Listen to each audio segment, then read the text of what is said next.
It is really easy to get under the skin of our petulant child president, but to live in Donald Trump's head rent-free, that is a step above. Now, while many people do, one word does above all else, and that's taco. Yes, the fact that Donald Trump always chickens out really irks him, and we saw that on full display today while Donald Trump was meeting with Israeli Prime Minister Benjamin Netanyahu and was confronted over his tariff failures and essentially just admitted defeat in a complete implosion that we are going to get into. But before we do, if I could quickly ask you to leave a like on this video, and if you haven't already and you enjoy our channel, to hit that subscribe button because it goes a long way in supporting our work. Now, before we can get into Trump's response to these questions about his failed tariffs, we have to start with a breaking story detailed by Nicole Wallace about how these tariffs aren't even really real. We're going to have several announcements in the next 48 hours. And Joe, I think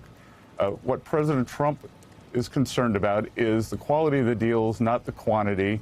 My mailbox was full last night with a lot of new offers, a lot of new proposals. So it's going to be a busy couple of days.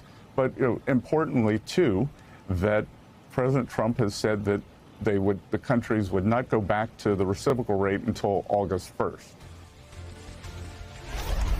Hi again, everybody. It's now 5 o'clock in the East with the 90 deals in 90 days deadline just 2 days from right now. Donald Trump's officials have moved the goalposts with a new message, new spin, a new August 1st deadline for those 90 deals in, well, not 90 days anymore. Just this afternoon, White House Press Secretary Karoline Leavitt confirmed that Donald Trump will make that change official with an executive order.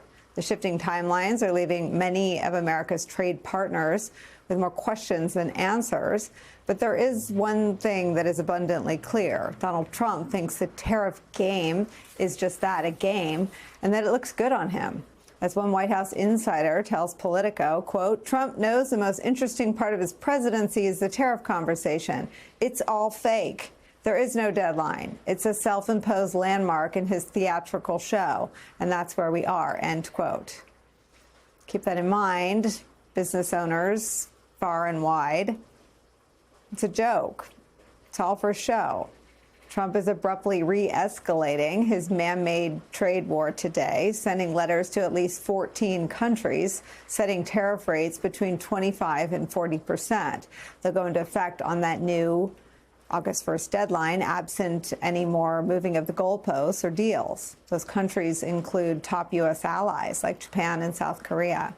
Why all of this is now been reported to be a, quote, game to Donald Trump, there are very real consequences to the volatile nature of his on-again, off-again tariffs. With the renewed tensions today, stocks fell 1%. The Dow sank roughly 400 points. It has all been a big show from Donald Trump. It's all bluffs and bluster. He only cares about the PR. He also only cares about shorting the market so that his rich buddies can do some insider trading. Not just his rich buddies, his buddies in Congress as well. We've seen plenty of Republicans buying the dip on Donald Trump's Liberation Day, only to make a pretty fat profit for themselves. But the tariffs were never real. Donald Trump didn't have any cohesive plan of how to carry them out long term, how to bring back American manufacturing, like the guy who saw a mass exodus of manufacturing under his first administration would really care. Of course he wouldn't. And that is why when he was asked about his tariff failure and the extended deadline, which is just such a joke, he essentially admitted defeat on actually going forward with these tariffs. Two questions were asked about them. I want to start with the first right here. Mr. President, are the tariff letters that you sent today final offers, or are they negotiable? More or less final offer. So South Korea, Japan should take it or leave it? We're always subject to negotiate something that's fair, but we've talked to most of the countries, and pretty much they've had their way for many, many decades, as you know. And it was time that we just wanted fairness. This is not really equitable from our standpoint because it's just a small token by comparison to the damage that's been done over the years. But we had no other president that was willing to do this. I did it in my first term with China and others. We took in hundreds of billions of dollars of tariffs. No inflation, the most successful period of time that we've ever had financially in the country. The first term, I think this term's going to be much better, even much better than that. That was the best ever, and this is going to be, I think, substantially better, and we're on the way to doing that. We've already taken in over $100 billion worth of tariffs, and we haven't even started. And all I say to the other countries is, you know, some of them wanted to make a deal and want to be fair. Others perhaps got a little bit spoiled. They were a little bit spoiled because for 30, 40 years, 50 years, they were taking advantage of the country. So we're going to, I would say final, but if they call with a different offer and if I like it, we'll do it. And the August 1 deadline, I mean, is the August 1 deadline firm now? Is that it? I would say move it again? firm. No, I would say firm, but not 100% firm. If they call up and they say, would like to do something a different way, we're going to be open to that. But essentially, that's the way it is right now, yeah. Okay, so this letter, which, ooh, scary letter, is the end of things. But also, at the same time, if you see another deal and you like it more, you might do that. So you're just kind of he's admitting defeat. He's saying we're just waiting on other countries at this point. Donald Trump is giving himself no leverage, no power. He always talks about having all the cards. He has no cards right now, and not like in the good sense, like it's Uno. He's got no cards. There is no leverage that Donald Trump has because everyone knows he just inflates the numbers, he makes a big show, and then he chickens out, which is what he was confronted about right here. Mr. President, on tariffs, what happened to 90 trade deals in 90 days? We've spoken to everybody. We know it's all done. Well, it's day 8. I told you, we'll make some deals, but for the most part, we're going to send a letter. We're going to say, welcome to the United States. If you'd like to participate in the greatest, most successful country ever. I mean, we're doing better than ever. I don't think, and you're going to see these numbers soon. We've never had numbers like this. We've never had investment like this. We have more than 90. We're going to have much more than 90, but most of those are going to be sent a letter. This is exactly what I said. Now, we've made a deal with United Kingdom. We've made a deal with China. We've made a deal. We're close to making a deal with India. Others we met with, and we don't think we're going to be able to make a deal, so we just send them a letter. If you want to play ball, you have to. This is what you have to pay. So, as far as I'm concerned, we're done.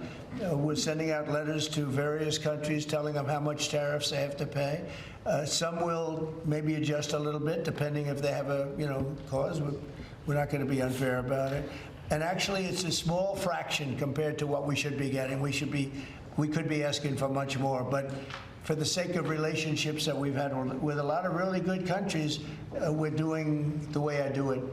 But we could be getting a lot more. We could ask for a lot more than what we're asking for. It looks like we're done because you're sending the letters. To follow up on Ed had asked earlier, you're counting these as deals by saying, here's the tariff rate we're going to charge. I'm saying, here it is. Congratulations. Welcome to the United States. I hope you make a lot of money, and you're going to pay us money. So again, 90 deals in 90 days. That was just always bullshit.